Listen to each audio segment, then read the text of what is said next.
Hello everyone, welcome to exam साथी Prasad YouTube channel. Exam साथी Prasad YouTube channel आपन स्वागत। तो आमे लगातार डिस्ट्रिक्ट कनेस्टेबल एग्जाम पाई जो आगो को वैकेंसी आसुची डिस्ट्रिक्ट कनेस्टेबल एग्जाम रो ता पाई प्रीवियस ईयर क्वेश्चन करी आसुचे।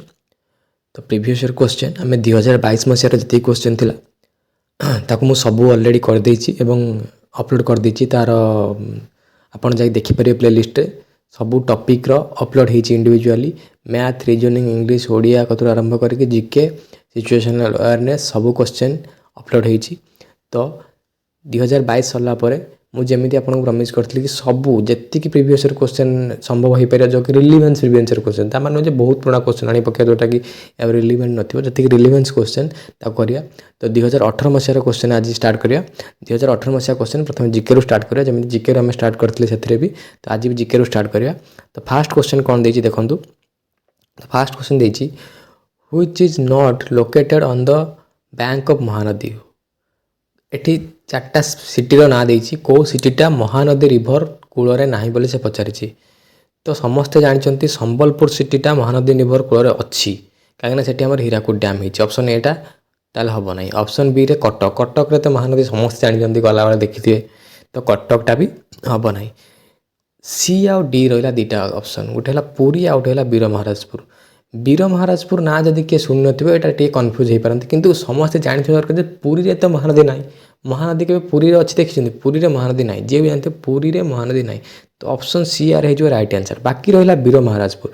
जो वीर महाराजपुर ना कि एटा एक्चुअली सोनपुर डिस्ट्रिक्ट रे है सोनपुर डिस्ट्रिक्ट रे पड़े आ सोनपुर देकी महानदी आसी एटा ठीक संबलपुर क्रॉस करके आसला पर वीर महाराजपुर टाउनटा पूरा महानदी कूल पड़ो एटा सोनपुर डिस्ट्रिक्ट जाए। ठीक अच्छे। तो यार ऑप्शन आम राइट आंसर हो कौन ऑप्शन सी पुरी देकी महानदी जाए ना। बुझीगला। नेक्स्ट जो नंबर गुड़ा दिए जो 22 नंबर 23 नंबर एगुड़ा देखिए कहीं प्रीवियस ईयर क्वेश्चन। तो प्रीवियस ईयर क्वेश्चन जेहेतु अणाई स्क्रीनशॉट तो तार नंबर गुड़ा उठी जाए। Find out the odd one from the following. आ भर ऑड वन कोटा अलग बाछ देछि। ऑप्शन ए रे हाइड्रोजन ऑप्शन बी रे हीलियम ऑप्शन सी रे एयर ऑप्शन डी रे कार्बन। तो आम समस्ते जानते हाइड्रोजन हीलियम आ कार्बन ये तीनटा हो गले कौन ना गोटे गोटे एलिमेंट किंतु एयरटा गोटे मिक्सचर ये सबू एलिमेंटर मिक्सचर हूँ एयर। एयरटा आम जानते जे एयर रे 78% पाखापाखि अच्छी कौन नाइट्रोजन अच्छी 21% पाखापाखि ऑक्सीजन अच्छी 0.3 पाखापाखि 0.03 पाखापाखि अच्छी कार्बन डाइऑक्साइड है। तो एयरटा गोटे मिक्सचर ये सब मिसिकी एयर रे अच्छा है किंतु ये जो हाइड्रोजन हीलियम कार्बन एगुड़ा सब कौन एगुड़ा सब हो गला कौन ना आमर गोटे गोटे एलिमेंट। ठीक अच्छे। एगुड़ा सब आमर गोटे गोटे एलिमेंट। तो मत बर्तमान कह ये जो ऑप्शन गुड़ा कर हाइड्रोजन हाइड्रोजन एटॉमिक नंबर केते हाइड्रोजन एटॉमिक नंबर है 1 से 1 नंबर हीलियम है 2 से 2 नंबर एटॉमिक नंबर कार्बन है 6 है।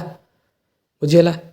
एमती सब ऑप्शन को भी आ जहाँ क्वेश्चन माने गोटे क्वेश्चन करचे माने से नुहे से क्वेश्चन गोटे आंसर टाक टिक मार दे पड़ेगा तार ऑप्शन को भी सब टिके ता भीतर जहाँ क्वेश्चन हो पार जमी एयर एयर के परसेंट सब हाईएस्ट कन्स्टिट्यूएंट कौटा अच्छी नाइट्रोजन अच्छी कौटा ऑक्सीजन अच्छी सेमती कौटा मन आर्गन अच्छी एमती सेमती सब डिस्कसन हो पारे जो क्वेश्चन आसूसी परीक्षा आसे एयर सब हाईएस्ट कन्स्टिट्यूएंट कौटा ऑक्सीजन माने केते परसेंट ऑक्सीजन अच्छी एयर ये सब आसे परीक्षा हाइड्रोजन कि कार्बन कि कैल्शियम कि क्लोरीन एटॉमिक नंबर के सब परीक्षा आसे।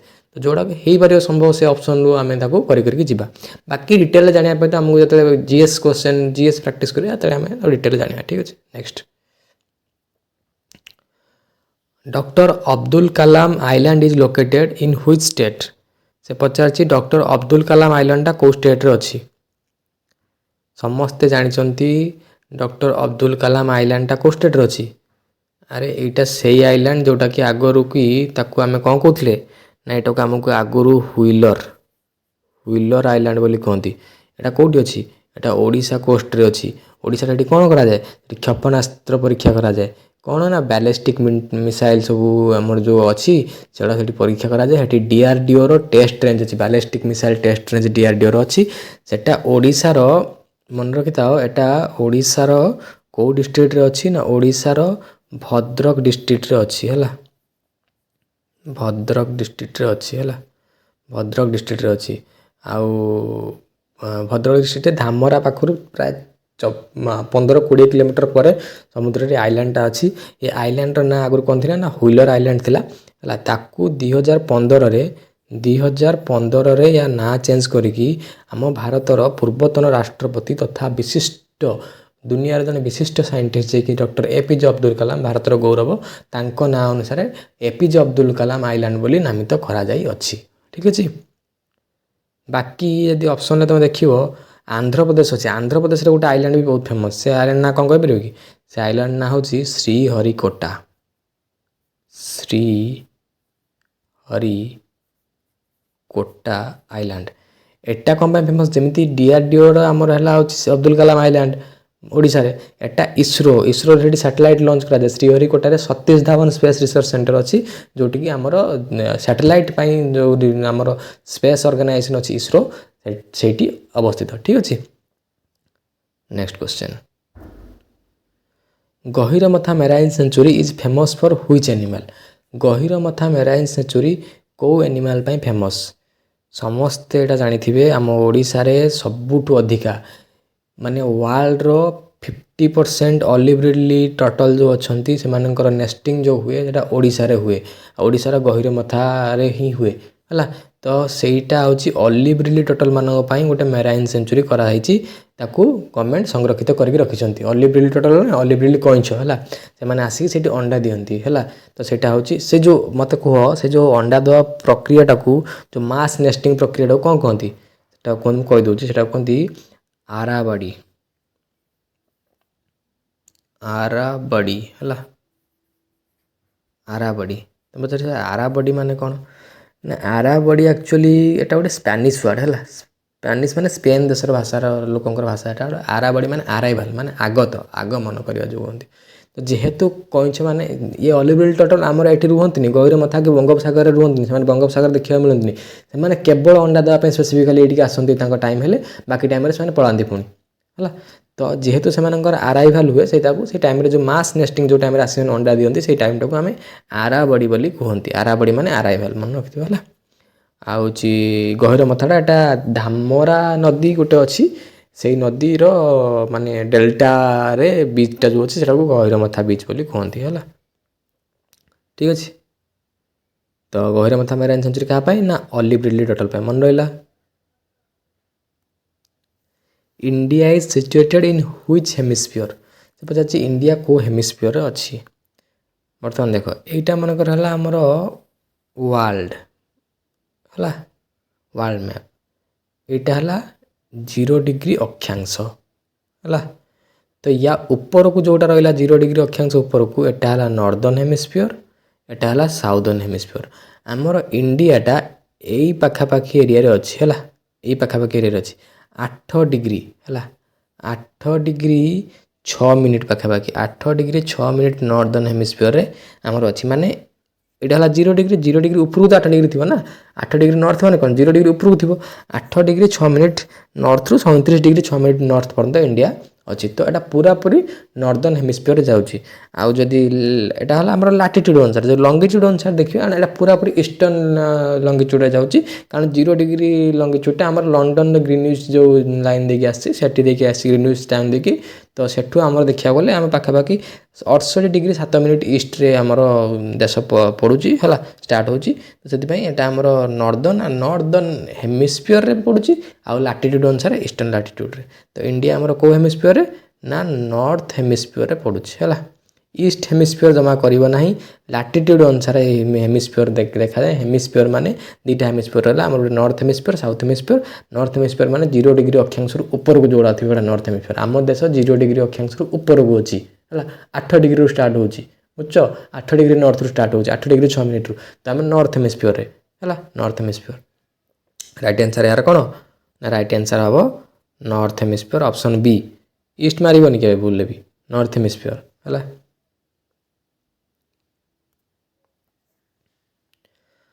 ତାପରେ ଗୋଟେ ସ୍ପୋର୍ଟସରୁ ଆସିଛି କ୍ୱେଶ୍ଚନ୍, ରଜର Federer is associated with which sports?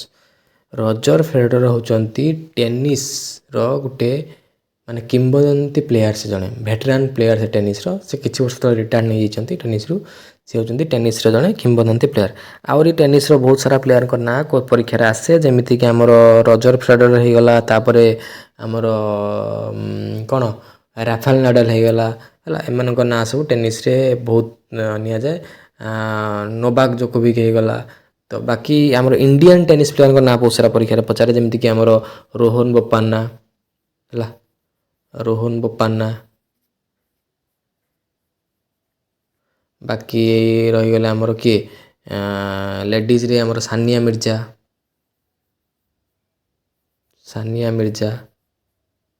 ହେଲା। ବାକି ଆମର ଆହୁରି ଅଛନ୍ତି ମହେଶ ଭୂପତି ହେଇଗଲେ ଆମର ଲିଆଣ୍ଡର ପେସ୍ ହେଲା ଜୟଦୀପ ମୁଖାର୍ଜୀ ହଁ ଏସବୁ ଟେନିସ୍ ପ୍ଲେୟାର ହେଲା। ତ ଆମର ଏଠି କ'ଣ ହେଲା ହେଉଛି ରଜର ଫେଡରର ମାନେ ରଜର ଫେଡରର ହେଲେ ଟେନିସ୍ ହେଲା। What R the last words of Mahatma Gandhi. Mahatma ଗାନ୍ଧୀଙ୍କର ଲାଷ୍ଟ ୱାର୍ଡ଼ କ'ଣ ଥିଲା ଆମେ ସମସ୍ତେ ଜାଣିଛନ୍ତି ଯେତେବେଳେ ନାଥୁରାମ ଗଡ଼ସେ ମହାତ୍ମା ଗାନ୍ଧୀଙ୍କୁ ଗୁଳି ମାରିଥିଲେ ସେତେ ଟଳି ପଡ଼ିଲେ ଯେତେବେଳେ କ'ଣ କହି ଟଳି ପଡ଼ିଥିଲେ ହେ ରାମ କହି ଟଳି ପଡ଼ିଥିଲେ ହେଲା। ଛୋଟ କଥା ନୁହେଁ ଗୋଟେ ଲୋକ ମଲାବେଳେ ତାଙ୍କ ମୁହଁରୁ ଭଗବାନଙ୍କ ନାଁ ବାହାରିବା ଛୋଟ କଥା ନୁହେଁ। ତୁମେ ଯେତେବେଳେ ଜଣେ ଲୋକ ଯେତେବେଳେ ମରିବାକୁ ଯାଉଥିବ କିମ୍ବା ତୁମ ଜଣ ଦେହରେ ଯଦି ଗୁଳି ବାଜିବ ତୁମେ ଭାବିକି ଦେଖ ତାକୁ କେତେ କଷ୍ଟ ହେଉଥିବ ସିଏ କ'ଣ ଭାବୁଥିବ ମୁଁ ମରିଯିବି କି କ'ଣ ହେବ କି କେତେ କଷ୍ଟ ହେଉଥିବ କେତେ ପେନ୍ ହେଉଥିବ ସେ ଟାଇମ୍ରେ ବି ତାଙ୍କ ମୁହଁରେ ମାନେ ଭଗବାନଙ୍କ ନାଁ ଆସିଛି। ତ ମନ ଭିତରଟା ସେତିକି ପବିତ୍ର ଥିଲେ ଯାଇକି ଆସେ ନହେଲେ ଏତେ ଜଲ୍ଦି ଆସେନି। ବାକି ଯିଏ ଯାହା କୁହନ୍ତୁ ଏଇଟା ଅଲଗା କଥା କିନ୍ତୁ ସେ ଏଇଆ ହିଁ କହିଥିଲେ ହେ ରାମ ହେଲା। ବାକି ମହାତ୍ମା ଗାନ୍ଧୀଙ୍କର ବହୁତ ସପୋର୍ଟର ବି ଅଛନ୍ତି ବହୁତ ତାଙ୍କୁ ଅପୋଜ ବି କରନ୍ତି ବହୁତ କାରଣ ନେଇକି କିନ୍ତୁ ତାଙ୍କର ଲାଷ୍ଟ ୱାର୍ଡ଼ ହେ ରାମ ଥିଲା ଏବଂ ସେ ଭଗବାନଙ୍କ ନାଁ ହିଁ ଲାଷ୍ଟରେ ତାଙ୍କ ମୁହଁରେ ଥିଲା ଯେତେବେଳେ ସେ ଟଳି ପଡ଼ିଥିଲେ ଠିକ୍ ଅଛି। ତାପରେ deficiency of which vitamin causes berry ଦେଖ ଗୋଟେ ଟ୍ରିକ୍ କହିଦେଉଛି କିଛି ଭିଟାମିନ୍ର ଯେଉଁଟାକି ମାନେ କମନ୍ ଡିଜିଜ୍ ଯେଉଁଟା ପରୀକ୍ଷାରେ ମ୍ୟାକ୍ସିମମ୍ ମାସରେ ଭିଟାମିନ୍ ଏ ପଚାରିଲେ ଆସେ କ'ଣ ନା ନାଇଟ୍ ବ୍ଲାଇଣ୍ଡନେସ୍ ହେଲା। ତାକୁ ଅନ୍ଧାର କଣା କୁହନ୍ତି ତ ଏ ଫର୍ ଅନ୍ଧାର କଣା ହେଲା। ସେଇଭଳିଆ ବି ଫର୍ ବେରି ଏଟା ଆକ୍ଚୁଆଲି B1 ରୁହେ ବି ଫର୍ ବେରି ଆଉ ସିରେ ସ୍କର୍ଭି ହୁଏ ହେଲା। ଡିରେ ରିକେଟ୍ସ ଅଷ୍ଟିଓମାଲେସିଆ ହୁଏ ଜାଣିଥିବ ହେଲା। ଭିଟାମିନ୍ ଡି ଅଭାବ ହେଲେ ରିକେଟ୍ସ ହୁଏ ହେଲା ବାକି ଅଷ୍ଟିଓମାଲେସିଆ ହୁଏ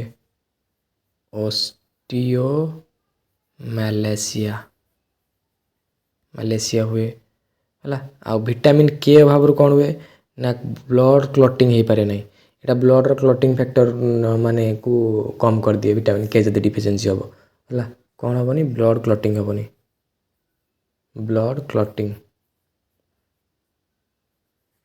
କ୍ଲଟିଂ ହୁଏ ନାହିଁ ହେଲା। ଯେଉଁ ହାତ ଯେଉଁ ଖଣ୍ଡିଆ ହେଲେ ବ୍ଲଡ଼ କ୍ଲଟ୍ ହେଇଯାଏ ସାଙ୍ଗେ ସାଙ୍ଗେ ତାପରେ ରକ୍ତ ବହିବା ବନ୍ଦ ହେଇଯାଏ ସେଇଟା ହୁଏନି ତ ଭିଟାମିନ୍ କେ ଅଭାବରୁ ହୁଏ। ତ ଆମର ଏଠି କ'ଣ ଦେଇଥିଲା କୋଶ୍ଚେନ୍ ଦେଇଥିଲା ଭିଟାମିନ୍ ବେରି ହେଲା କ'ଣ ବେରି ଭିଟାମିନ୍ ବି ହେଲା। ବି ଫର୍ ବେରି ହେଲା। ଏ ଫର୍ ଅନ୍ଧାର କଣା ବା ନାଇଟ୍ ବ୍ଲାଇଣ୍ଡନେସ୍ ହେଲା।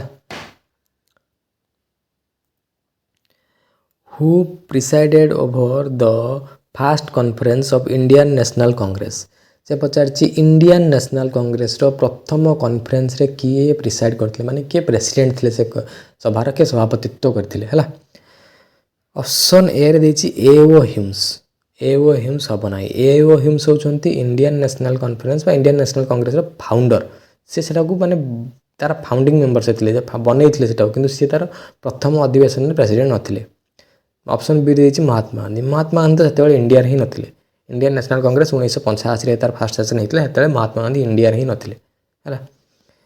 ତାପରେ ଅପସନ୍ ସିରେ ଦେଇଛି WC ବାନାର୍ଜୀ ୟାର ହେବ ୟାଙ୍କ ପୁରା ନାଁ ହେଲା ଉମେଶ ଚନ୍ଦ୍ର ବାନାର୍ଜୀ। ସିଏ ପ୍ରଥମ ଯେଉଁ ଆମର ହେଇଥିଲା ଇଣ୍ଡିଆନ୍ ନ୍ୟାସନାଲ୍ କଂଗ୍ରେସର କନଫରେନ୍ସ ସେଥିରେ ପ୍ରେସିଡେଣ୍ଟ ଥିଲେ ବା ସେଥିରେ ସଭାପତି ଥିଲେ। ତାକୁ ନେଇକି ଇଣ୍ଡିଆନ୍ ନ୍ୟାସନାଲ୍ କଂଗ୍ରେସର ଯେଉଁ ପ୍ରଥମ ଅଧିବେଶନକୁ 2-3ଟା କୋଶ୍ଚେନ୍ ମ୍ୟାକ୍ସ ଟୁ ମ୍ୟାକ୍ସ ଆସେ ପରୀକ୍ଷାରେ। ଗୋଟେ ହେଉଛି ଫାଷ୍ଟ ତ ଗୋଟେ ଏଇ କୋଶ୍ଚେନ୍ଟା ପଚାରିଦେଲା ଯେଉଁଟାକି ଆମର ପ୍ରେସିଡେଣ୍ଟ କିଏ ଥିଲେ। ସେକେଣ୍ଡ ହେଉଛି ଏଇଟା କେଉଁଠି ହେଇଥିଲା ଏଇଟା ହେଇଥିଲା କେଉଁଠି ନା ଆମର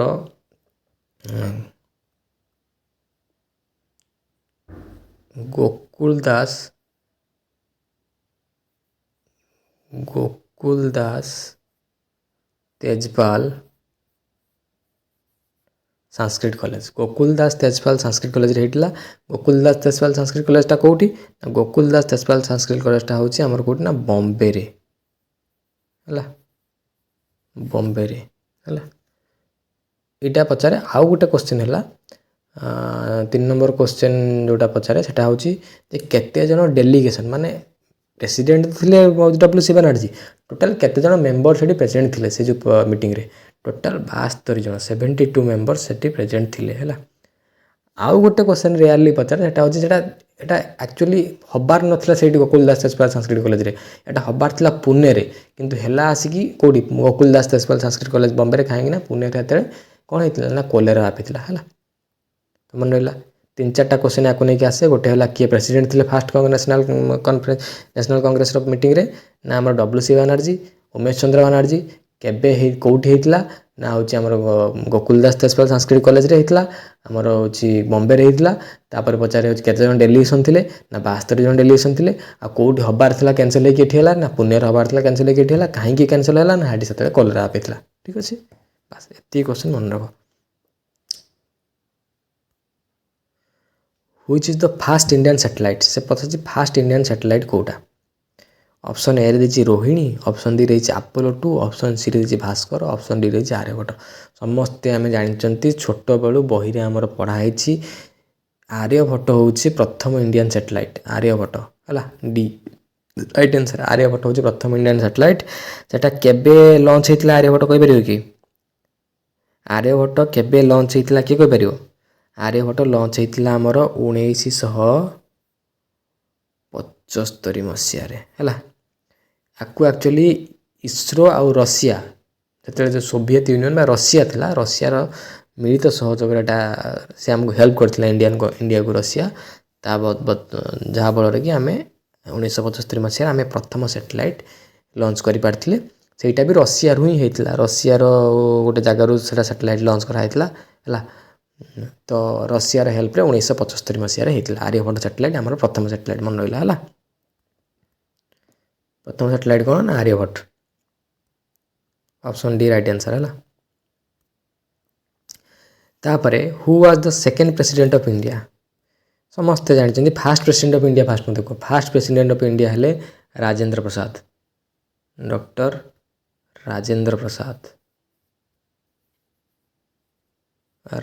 प्रसाद है तापर सेकेंड प्रेसिडेंट ऑफ इंडिया किए सेकेंड प्रेसिडेंट ऑफ इंडिया हेले किए ना आमर जी फास्ट भाइस प्रेसिडेंट थे सी हूँ सेकेंड प्रेसिडेंट ऑफ इंडिया से doctor Sarvepalli Radhakrishnan doctor Sarvepalli Radhakrishnan fast vice president fast chairman of Rajya Sabha and second president है तो आमर ये पचार सेकेंड प्रेसिडेंट किए ना डॉक्टर सर्वपल्ली राधाकृष्णन है next which river is called the सोर ऑफ बिहार बिहार सोर बा बिहार दुख बोली कौन रिवर को कहुए कोसी रिवर को कहुए कोसी रिवर प्रतिवर्ष बन्या आसे बिहार बहुत एरिया रे ता इफेक्ट पकाए बहुत लोकंकर माने घर द्वार बहुत हैरान हुंती जेतु बिहार रिवर को सॉरी कोसी रिवर को बिहार सोर बोली कह जाए दुख बोली कह जाए से भाया क्वेश्चन आउ 2-3टा भी आसे गोटे पचार जाए ओडिशार सोर क्या कहुए ओडिशार सोर कह जाए महानदी को है जदि महानदी रे बन्या आसे आमर किसी तलिया अंचल कटक फटक जगतसिंहपुर केन्द्रापड़ा से एरिया बन्या प्रबल हुए से एरिया को ओडिशा महानदी को ओडिशार सोर बोली कह जाए आउ गोटे पचारे इंपोर्टाट गोटे है आमर ओडिशा वाला बिहार वाला और वेस्ट बेंगल सोर क्या कह जाए ना आमर दामोदर रिवर को वेस्ट बेंगल सोर बोली कह जाए है ये 3टा मन रखि बिहार सोर है कोसी है ओडिशार सोर है महानदी वेस्ट बेंगल सोर है दामोदर रिवर है ये आमर आंसर है जो सी कोसी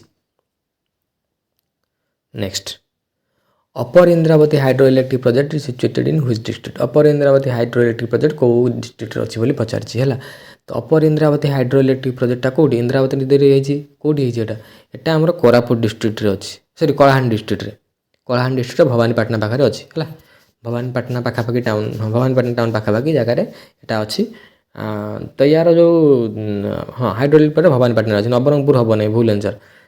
ସେ ଯେଉଁ ଡ୍ୟାମ୍ର ଯେଉଁ ରିଜର୍ଭୟାରଟା କିଛି ଅଲଗା ଡିଷ୍ଟ୍ରିକ୍ଟକୁ ଟଚ୍ କରିଛି, କିନ୍ତୁ ଅପର ଇନ୍ଦ୍ରାବତୀ ହାଇଡ୍ରୋଇଲେକ୍ଟ୍ରିକ୍ ପ୍ରୋଜେକ୍ଟ ପ୍ରପରଲି କଳାହାଣ୍ଡି ଡିଷ୍ଟ୍ରିକ୍ଟରେ ହିଁ ଅଛି ହେଲା।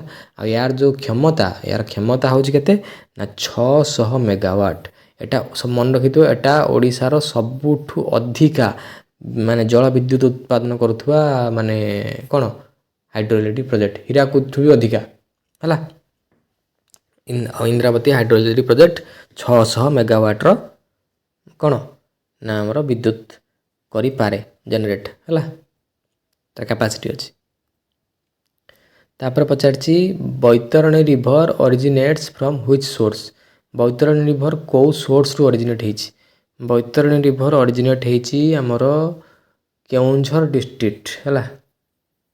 କେଉଁଝର ଡିଷ୍ଟ୍ରିକ୍ଟର ଗୋନାସିକା ପର୍ବତରେ ଥିବା ମାନେ ଗୁପ୍ତ ଗଙ୍ଗା ବୋଲି ଗୋଟେ ଜାଗା ଅଛି, ସେଠୁ ଏଟା ଅରିଜିନେଟ୍ ହେଇଛି ହେଲା। ବହୁତ ସାକ୍ରେଟ୍ ରିଭର, ମାନେ ବହୁତ ପବିତ୍ର ରିଭର ବୋଲି ତାକୁ ମାନନ୍ତି ଆମର ହେଉଛି ଓଡ଼ିଶାରେ। ତ ବୈତରଣୀ ରିଭର କେଉଁଝର ଡିଷ୍ଟ୍ରିକ୍ଟର ଗୋନାସିକା ପାଖରୁ ହେଇଛି ଅରିଜିନେଟ୍ ହେଲା। ନେକ୍ସଟ ଏଇଟା ଗୋଟେ କରେଣ୍ଟ ଆଫେୟାର ସେତେବେଳେ, ଏଟା ଯେହେତୁ ମୁଁ କହିଲି ନା 2018 ମସିହାର କ୍ୱେଶ୍ଚନ୍ ଆମେ କରୁଛେ, ଯେଉଁ 2018 ମସିହାରେ ହେଇଥିଲା କନଷ୍ଟେବଳ ଏକ୍ଜାମ୍, ସେତେବେଳେ ଗୋଟେ କରେଣ୍ଟ ଆଫେୟାର ପଡ଼ିଛି men's hockey world cup 2018 will be held in which city. ଏଟା ହେଇଥିଲା ଭୁବନେଶ୍ୱରରେ। ଯଦି କେଉଁମାନେ ହକି ଖେଳକୁ ପ୍ରତି କାହାର ରୁଚି ଅଛି ଦେଖୁଥିବେ, କିମ୍ବା ଯଦି କେଉଁମାନେ ନ୍ୟୁଜ୍ ଫଲୋ କରୁଥିବେ ସେତେବେଳେ, ତାହେଲେ ଜାଣିଥିବେ ସେତେବେଳେ ହେଇଥିଲା। ବହୁତ ବଡ଼ ଆକାରରେ ସେଲିବ୍ରେଟ୍ କରାହେଇଥିଲା। ବହୁତ ବଡ଼ ବଲିଉଡ଼ ସେଲିବ୍ରିଟି ଯେମିତି ଶାହରୁଖ ଖାନ, ସଲମାନ ଖାନ, ମାଧୁରୀ ଦୀକ୍ଷିତ ଏମାନେ ସବୁ ଆସିଥିଲେ। ତ ଫାଷ୍ଟ ଯେଉଁ 2018 ମସିହାରେ ମେନ୍ସ ହକି ୱାର୍ଲଡ଼ କପ୍ ଭୁବନେଶ୍ୱରର କଳିଙ୍ଗ ଷ୍ଟାଡ଼ିୟମରେ ଅନୁଷ୍ଠିତ ହେଇଥିଲା ସେତେବେଳେ। ବର୍ତ୍ତମାନ ପାଇଁ ଏଇଟା ଇମ୍ପୋର୍ଟାଣ୍ଟ ନୁହଁ, ସେତେବେଳେ ହେଇଥିଲା। ଯେହେତୁ କରେଣ୍ଟ ଆଫେୟାରରେ ସେତେବେଳେ କ୍ୱେଶ୍ଚନ୍ ଆସିଥିଲା, ତ ମୁଁ ନେଇ ଆସିଛି ହେଲା। ବୋଧେ ଆଜି ପାଇଁ ଏତିକି ଥିଲା, ହଁ। ତ ଆଜି ପାଇଁ ଏତିକି ଥିଲା କ୍ୱେଶ୍ଚନ୍। 2018 ମସିହାର ଜିକେ କ୍ୱେଶ୍ଚନ୍ ପୁରାପୁରି ଆମେ ସାରିଲେ।